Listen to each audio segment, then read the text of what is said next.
There's a version of your marriage crisis playing out right now that you're not actually part of.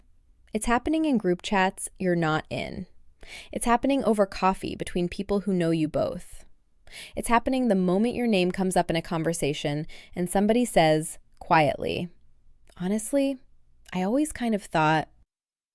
If your marriage is struggling right now, I need you to hear something that almost nobody says out loud.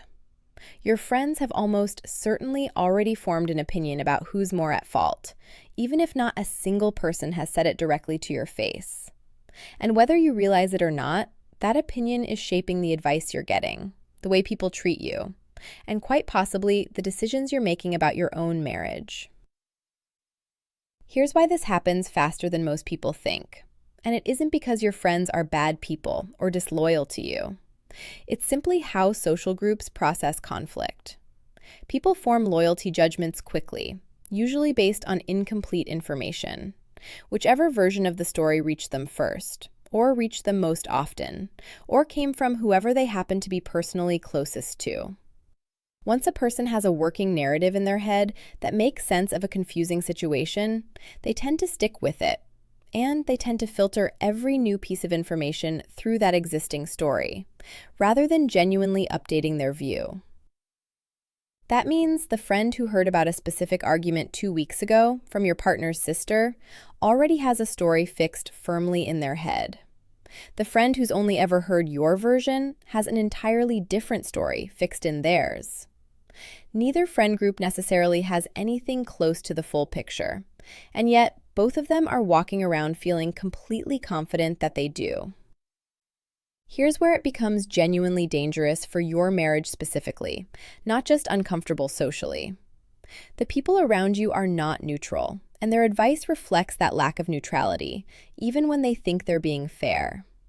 If your friend group has quietly decided that your partner is the problem in this situation, you're going to receive a steady stream of advice that pushes you toward leaving, toward standing your ground on every disagreement, toward refusing to compromise, even in the specific moments where compromise might genuinely be the right move for your own long-term happiness. Meanwhile, if the people around your partner have decided that you're the one overreacting, your partner is receiving the exact opposite pressure from their side. The result is that you end up making some of the most important decisions of your life about your own marriage while being pulled by two completely separate outside currents, neither of which has anything to do with what would actually be best for either of you specifically. And because this advice is coming from people who genuinely love you and want good things for you, it feels trustworthy in a way that's hard to question, even when it's actually based on partial information, social loyalty, and a narrative formed weeks or months ago, rather than an accurate, current understanding of what's actually happening between you and your spouse. Why does this matter more during an active crisis than during ordinary, stable times? In a stable marriage, outside opinions barely register at all. You're grounded enough in the day-to-day reality of the relationship that friend group gossip doesn't move the needle in any meaningful way.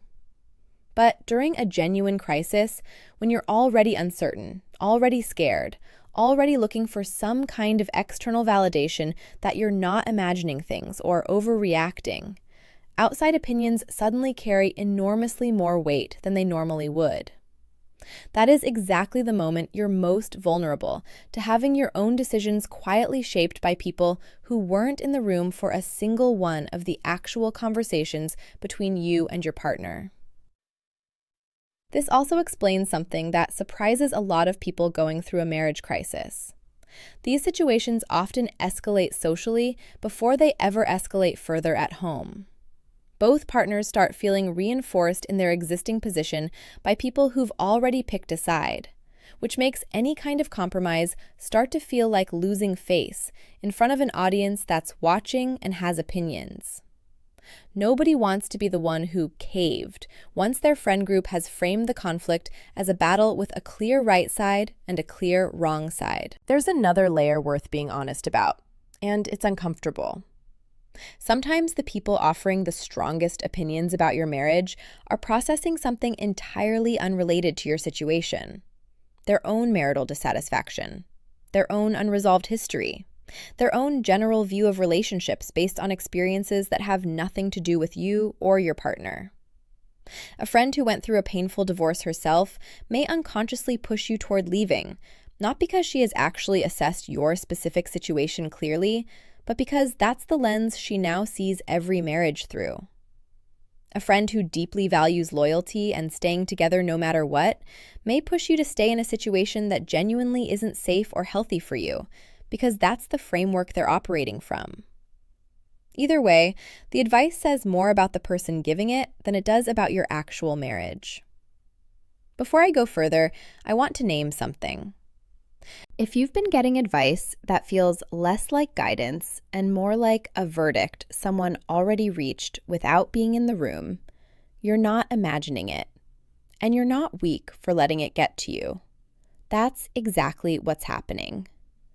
That's actually why I put together the Complete Marriage Rescue Trilogy, 3 guides for every stage of a marriage crisis, including how to make decisions based on what's actually true between you and your partner, instead of what everyone around you already believes. The link is in the first comment below. I'll come back to it before we're done.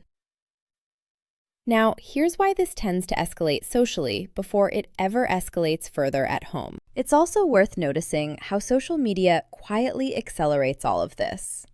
A vague post, an unexplained absence from a shared event, a slightly different tone in how you're showing up online. All of it gets read and interpreted by people who don't have the actual context.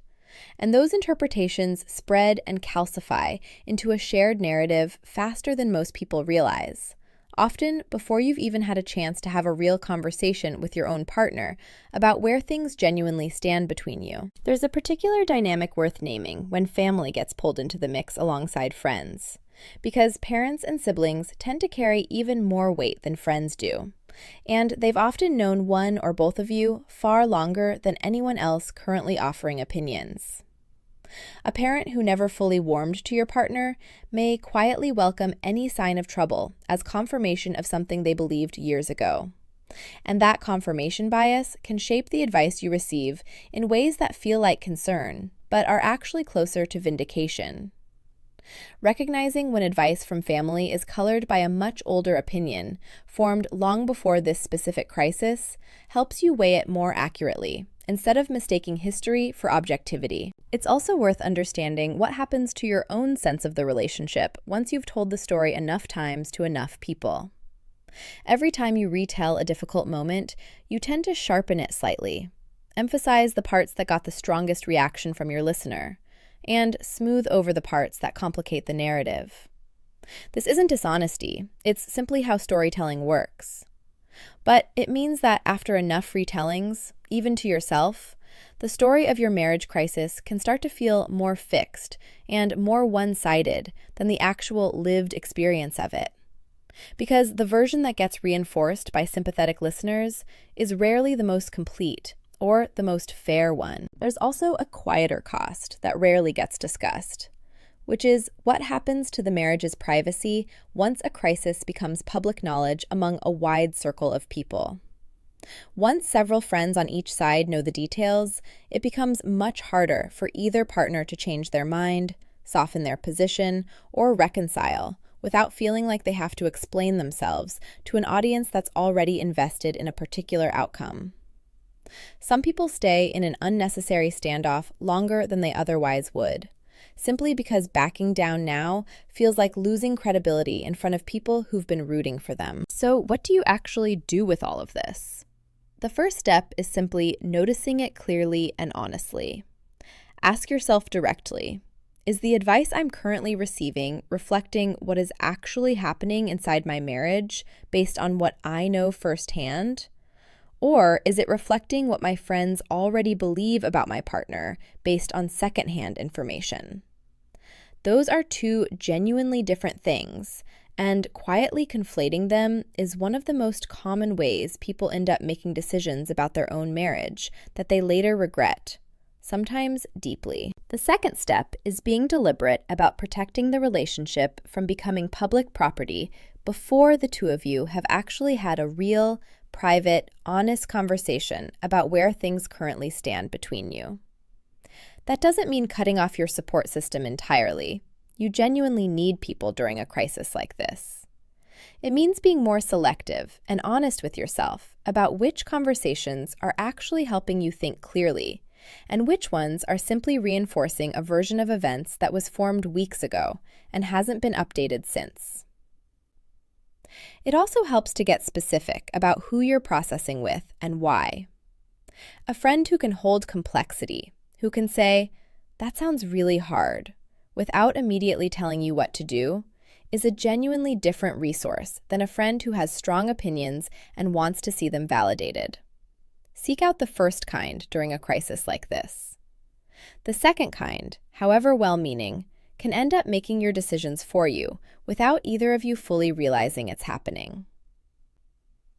If you notice that your partner's friend group has clearly picked a side against you specifically, it's generally worth raising that directly and calmly with your partner, rather than letting resentment about it build silently underneath the surface. The goal isn't to control who your partner talks to or confronts their friendships. The goal is simply naming, out loud, that outside narratives appear to be shaping the temperature and direction of this conflict in ways that aren't entirely fair to either one of you, and that you'd like to try navigating this based on what's actually true between the two of you, rather than what's being said about you both elsewhere. It can also help, practically, to set a temporary boundary around how much detail you share with any one person while things are still unresolved. That doesn't mean going silent or isolating yourself. It means being intentional, choosing one or two people you trust to hold real complexity, rather than processing the same raw details with everyone who asks, which only multiplies the number of people who now hold a partial, frozen snapshot of your marriage at its worst moment. If it feels like your marriage crisis currently has an audience, that is not paranoia on your part. It's usually an accurate read of what's actually happening. The people around you have opinions, whether they've stated them directly or not, and those opinions are influencing you more than most people ever realize in the moment. Everything we've talked about today is the diagnosis, how outside opinions quietly shape decisions that should only belong to the two of you. But understanding that is only half of it. The other half is having your own plan, one that isn't built on what your friend group believes or what feels right in the group chat, but on what's actually happening inside your marriage. That's exactly what the Complete Marriage Rescue Trilogy gives you. 3 guides for every stage a marriage crisis can take, so your next move comes from an actual method, not from an audience. The link is in the first comment below. Go check it out the moment this video ends. Before we end today, here's the one thing I want you to take with you. The only 2 votes that actually matter in whether this marriage survives belong to you and to your partner.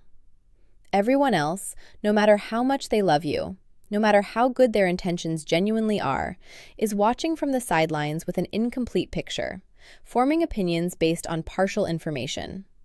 Your marriage doesn't need a jury. It needs the 2 of you, talking honestly to each other, without an audience shaping the outcome before you've even had the real conversation yourselves.